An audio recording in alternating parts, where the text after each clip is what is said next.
The political strategies to win the 2027 presidential election by Tinubu and the APC are already in full swing. They are mostly focused on the north for the moment. Why are they focused on the north? It's simply because in the north, there is a very high chance that there will be serious violence and rioting if the election is rigged. One such example is what happened in 2011 after Buhari lost the presidential election. There was widespread violence. In southern Nigeria, most people will simply move on. After they have successfully rigged an election, they will just say, let them go. I won't put my mind into this. I won't die for a politician. Let them carry everything and go. Even in polling units, there is virtually no resistance in most southern parts of the country. When thugs invade polling units, they simply look at them without resistance. That's if they will be looking at them in the first place. Many will be seriously dispersed. They will run for their lives. Immediately one shot is released or they come with sticks and start attacking the polling units, people will just disperse and they will do what they want to do.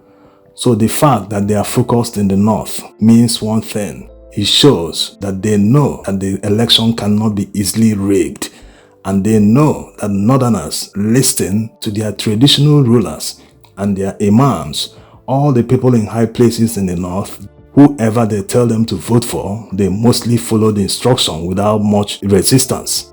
In other words, they are much more loyal to their elites, unlike in south, where people are mostly independent. You can't force anyone to vote for you.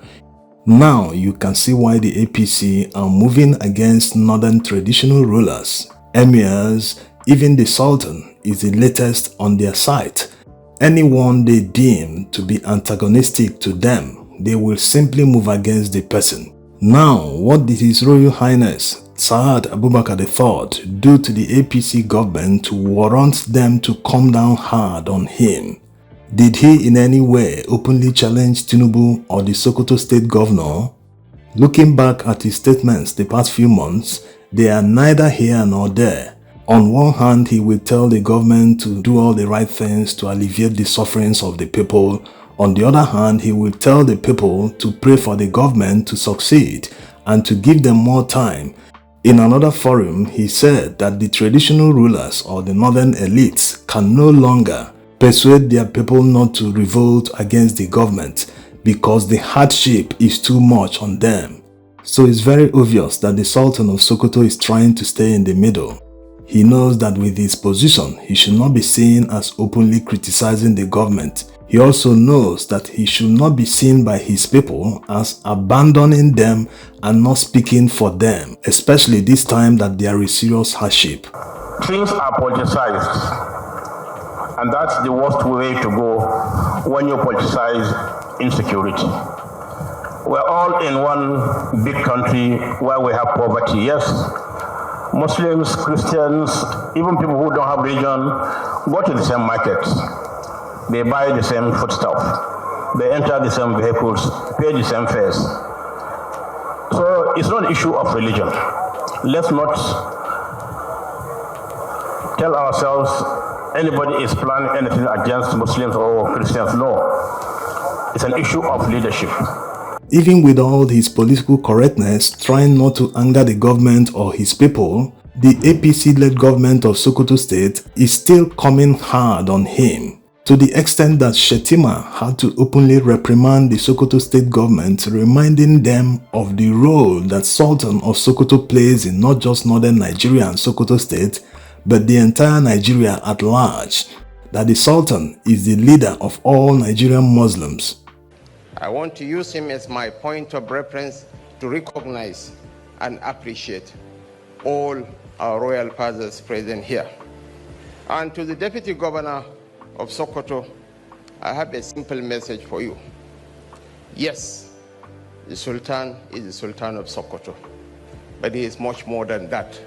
He represents an idea, he's an institution that all of us in this country need to jealously guard, protect, promote, preserve, and project for the good of our nation. This open reprimand by Shettima didn't go down well for the Sokoto State Governor. That's going by how he replied Shettima. But before we see his reply, if you look at what Shettima said, it seems that it is either he's ignorant of what APC is cooking for the traditional rulers in the north, or he's simply playing to the gallery, trying to make people feel that the APC has nothing to do with what is happening in Sokoto State or in Kano. We all know what is happening in Kano. Yes, it's quite possible that Shettima is not aware of what is going on in the northwest. These politicians in the region, they might just be doing it on their own to make sure that they return Tinubu in 2027. They are doing it because they will say, we worked for you in 2027, so make sure you back us to produce the president in 2031. It's quite possible. If you look at how the former Zamfara state governor reacted to the spokesperson of the Northern Elders Forum, the way he criticized him, the way he lashed out all Northerners that Tinubu appointed, he told them that they must defend him and his policies and everything or resign their appointments. So they are just being overzealous. And looking at the Sokoto state governor, this is his first term. He wants to make sure that no one will stand in his way to win a second term. There are also rumors that the Sultan worked against the APC in the last election cycle, both in the governorship election and in the presidential election. So they are taking measures to reduce his influence going forward. That's why the governor sacked 15 traditional rulers, which under normal circumstances are appointed by the Sultan of Sokoto. Now, going by the new law that has passed the first and second readings in the Sokoto State House of Assembly, when it becomes law, it will mean that the Sultan of Sokoto will no longer have the power to appoint district heads in Sokoto State without the approval of the state governor. In other words, if he appoints someone that they deem not suitable, whatever suitable will mean in that case, maybe the person is not loyal to them, the person will be pushed around, the person opposes them, many things, they will just simply decline and maybe tell him, okay, appoint this person or appoint that person. So it's just a way to whittle his powers because they can't push him around the way they want. By the way, he's a retired general. Now, let's see how the Sokoto State Governor Ahmed Aliyu replied Shettima. He released a statement through his spokesperson saying, quote, "We sincerely expected the Vice President to have consulted the Governor before going public. As an elder statesman and a father to all, he should have facts and figures before judging on issues raised by mischief makers and the mushroom social media handlers known for negative propaganda. The fact of the matter is that there was never any attempt to sack the Sultan, nor have we sent him any threat regarding that. Sultan enjoys all the powers he is entitled to. We never denied him any of his freedom or rights. We therefore do not need to be told to guard, protect, and promote the Sultan. It is our sole responsibility." Unquote. Well, like already said, it is very clear why northern politicians are afraid of their traditional rulers, emirs, and sultan in this case. Why they are going against them is because of their influence on their people. Their people are very loyal to their traditional rulers, their imams, all their elites. So all these will change when their people become truly independent, not just in the social life, but in the mind also. When their people say no, no one will tell me who I will vote for again going forward. I will never vote for anyone because of his religion or because of his tribe, or whether he belongs to any particular sect, or whether he is related to me in any way. Because going by what happened under Buhari's administration, it is very clear that the fact that your brother is the president or the governor doesn't necessarily mean that all the problems in your community will be solved.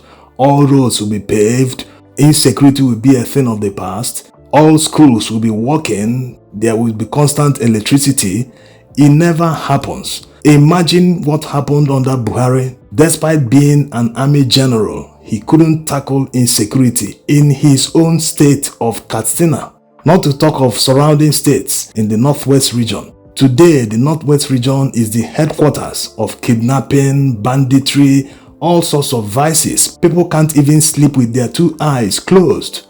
This is despite the fact that they produced a president for 8 years. So it never works that way.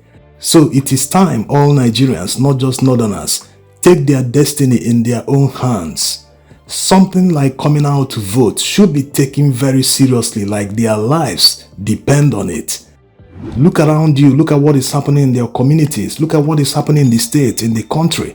We cannot simply outsource the decision of who to vote for to one imam, one governor, or one traditional ruler, one emir. No, it is a decision every Nigerian must make on his own. Don't depend on anyone to make that decision for you.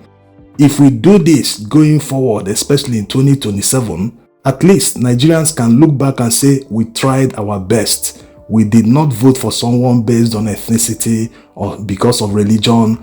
We at least voted for competence. The rest we can say, okay, let's leave it to destiny, whatever happens. But the fact remains that if you make a good choice, you will see the result. When you don't make a good choice, you will also see the consequences. Thanks for watching.